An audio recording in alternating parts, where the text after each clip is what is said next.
Live from WSLS, this is 10 News at 6, working for you. Now at 6, school districts are changing their masking policy. This comes after the CDC updated their guidance. We'll explain what counties are considered high risk for COVID-19 infections. Plus, Virginia ABC stores are getting rid of Russian-made vodka after their country continues to invade Ukraine. See if your favorite drink made the list. And students at one university work to help previous felons get back their driver's license. Tonight, learn how that program is expanding across rural Virginia. As always, we appreciate your company here for 10 News at 6. I'm McKinley Struther. Multiple school districts in the Southwest are allowing masks to be optional on school buses and in the classroom. This all comes after the CDC revised their COVID-19 guidance, saying people can take a break from masking if they are at low or medium risk for catching that virus. Well, right now, much of Southwest Virginia, according to the CDC, is considered at high risk for the virus, so it technically is not recommended to not wear the mask, but it is not required that you do wear it. Although the CDC says it's not required to wear a mask on school buses, the Transportation Security Administration extended their face mask requirement for all transportation networks until March 18th. These are new and ongoing developments. To receive the latest updates on your school district, head to WSLS.com, or of course you can download our free 10 News app. Governor Glenn Youngkin called for decisive action against Russia because of their invasion into Ukraine, and the Virginia ABC store is following suit. Today they announced they're getting rid of vodka brands made in Russia. These include Beluga, Hammer and Sickle, Imperia, Mamont, and more. These do not include drinks with Russian-themed marketing like Smirnoff, because that liquor is not made in Russia. As that conflict rages, protests against it become stronger. Yesterday, we reported 400 were arrested in Russia for protesting against that invasion, and today, more than 2,000 were arrested as the crowds grow larger.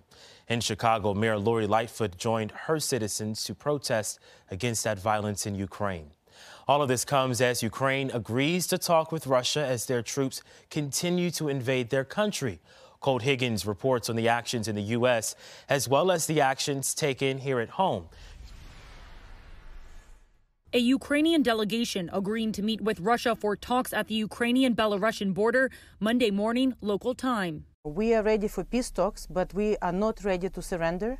This as Russian President Vladimir Putin orders his country's deterrence forces, including nuclear arms, on high alert. This is really a pattern that we've seen from President Putin through the course of this conflict, which is manufacturing threats that don't exist in order to justify further aggression. Putin's move comes as Russian forces advanced into Ukraine's second largest city, where street fighting broke out.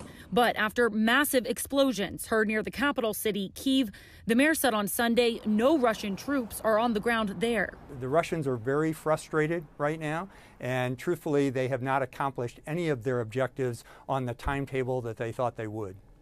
Sunday, the U.S. Secretary of State announcing nearly $54 million in humanitarian aid to Ukraine. There are now at least 368,000 refugees from the Ukraine crisis, according to the UN Refugee Agency. We're not going to put boots on the ground. We're not going to put American troops in danger. But we will work with the Ukrainians to give them the ability to defend themselves. Ukraine and some U.S. officials calling on the White House to do more and keep upping the sanctions against Russia. You can't get the sanctions too high. Let's keep on cranking up the sanctions against what is an evil regime. I'm Cole Higgins reporting. Let's get your check of your forecast right now. Meteorologist Justin McKee is in for Delaney tonight. What can we expect for our work week? You know, a little bit cool right now, but temperatures are going to be warming up as we go into the first few days of March. So, of course, March begins on Tuesday. Our highs back in the 60s there.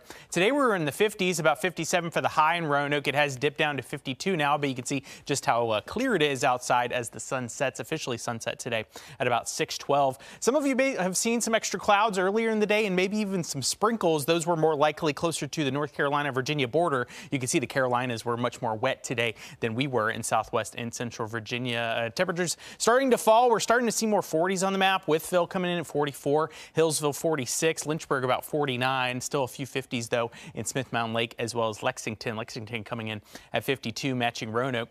Looks like the temperature falling from the upper 40s to the low 40s by 10 o'clock under the clear skies. The skies staying clear as we go into tonight. And it is going to be cold by the time we bottom out with the morning low. It looks like the upper 20s and low 30s. Temperatures tomorrow are going to be very similar to what we had today. Our highs in the 50s. But again, those 60s are going to be back very soon. We're tracking the warm up. That's coming up in just a few minutes. All right, Justin, thank you. Students at Washington and Lee University are launching a new program to help low-income or previously incarcerated people regain their driver's license. 10 News reporter Alexis Davila tells us how the Blue Ridge Mile project may be a catalyst to a statewide expansion to all colleges. Whether you need to pick up groceries or head to your job, your driver's license is essential. But when a judge orders to take your license away, the process to get it back can take months. I had one client last week that had 70 months. As the president of Drive to Work, Sarah Wilson says without a license, low-income and previously incarcerated people now have another barrier to overcome. The rural areas in particular have a challenge. There's no public transportation. If you work at many of these jobs are at night, you can't get there. That's where Washington and Lee University students step in. The students receive client referrals from a judge in Buena Vista. Then they work one-on-one with the client to interpret the complicated documentation to lead them down the right path. We're really there to help kind of grease the wheel and help people take the next step.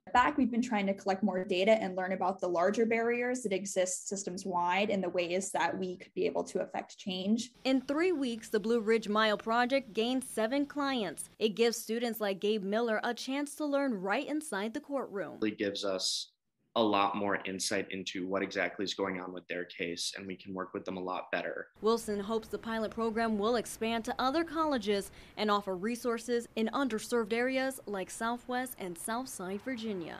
In Buena Vista, Alexis Davila, 10 News, working for you.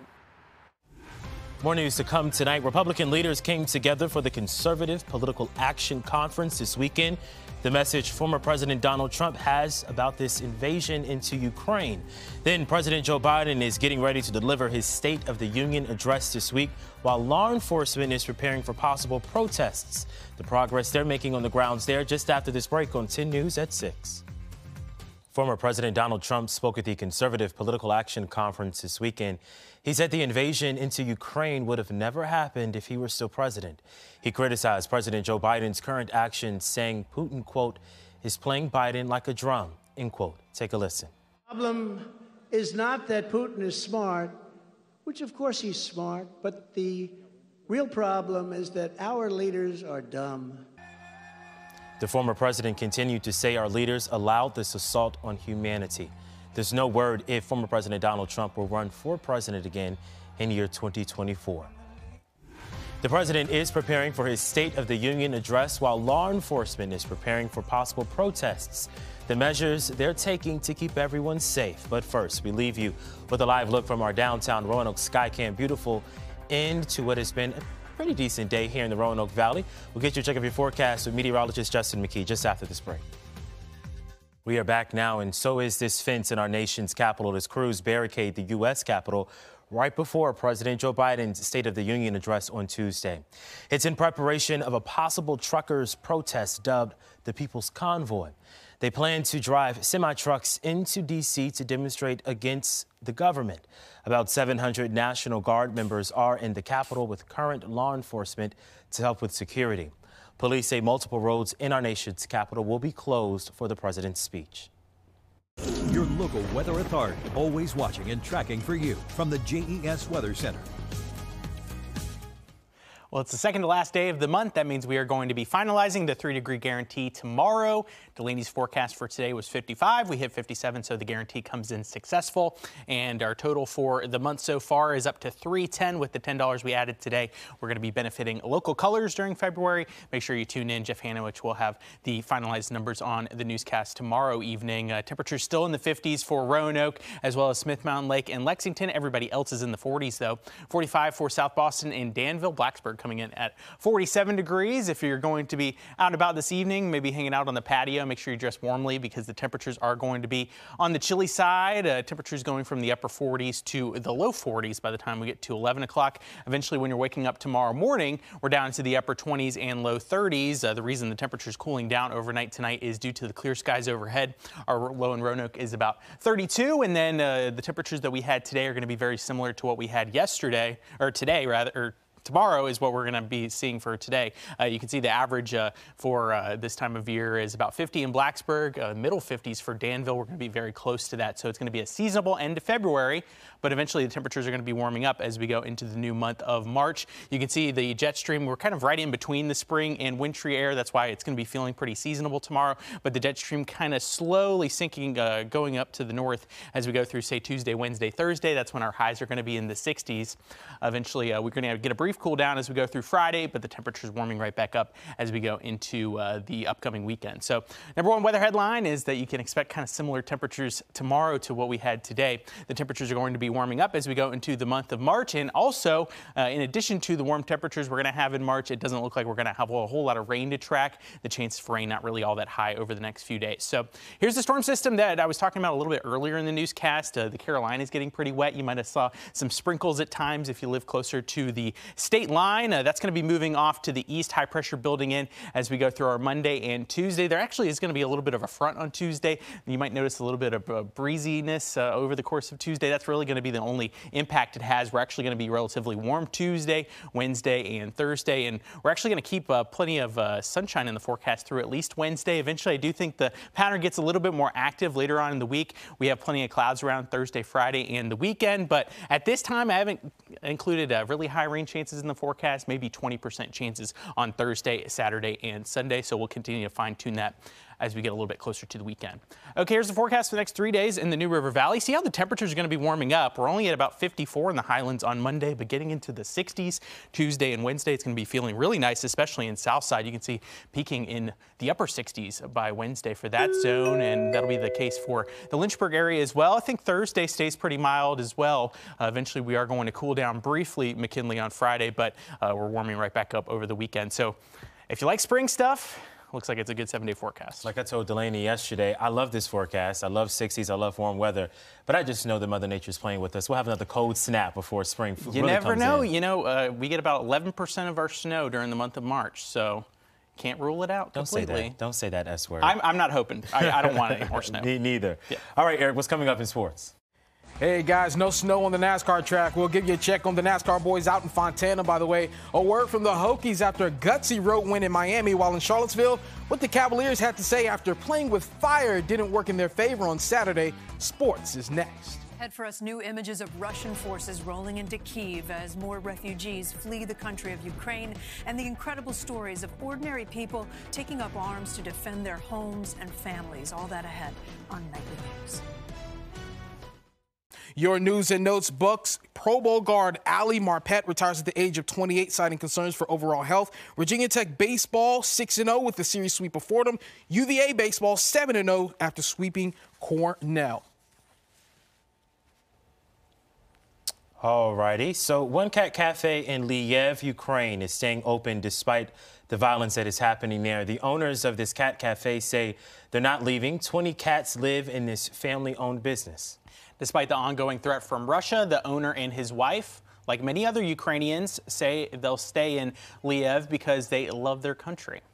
Love that. Let's get a quick check of the forecast before we go. Absolutely. So cool today. Temperature is going to be very similar as we go into the new work week. Looks like many of you going to be in the 50s during the afternoon, 55 the high in Roanoke. Plenty of sunshine as you are going about the first day of the work week. Also, it is the final day of February tomorrow. We're kicking off March with some warmer temperatures on Tuesday. You can see the highs back into the 60s for many of us, around 62 for Roanoke. And Tuesday is not going to be the only warm day. It looks like quite a few days this week pretty warm. Upper 60s possible Wednesday, staying pretty mild through Thursday. There's going to be a brief cool down as we go through our Friday, but again, it's just going to be brief because the temperatures are going to be rising as we go into next weekend. And good news to report, does not look like a whole lot of rain this week. We are going to start the week with a lot of sunshine tomorrow. You got to love that, especially it's a great forecast. It is. I'm a fan. It makes my job it is. a lot easier. It's a perfect way to start a new month. Right. It does that. NBC Nightly News is next. We'll see you back here for 10 News at 11.